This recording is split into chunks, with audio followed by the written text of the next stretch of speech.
How to turn on or turn off NSW on Reddit, or how to enable or disable NSFW or safe search on Reddit. Hello everybody, welcome back to my channel. Today I'll guide you on how you can easily enable or disable the NSFW on Reddit. Now the process is quite simple. You want to simply open up your Reddit application, or if you want to do it on browser, you can do so on your browser as well. Now here you can see I've opened up Reddit. Now you want to make sure you're logged into your account. As you can see, I'm logged in. What you want to do is you want to tap on the profile icon that you'll find at the top right corner.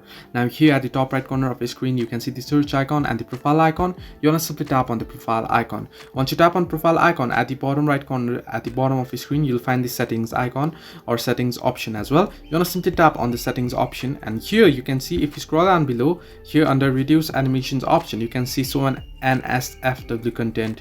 So you can enable it or you can disable it. So this way you can easily turn on or off NSFW on Reddit. Hope this helped you. Do like and subscribe, and do not forget to leave a comment down below if you have any further issues.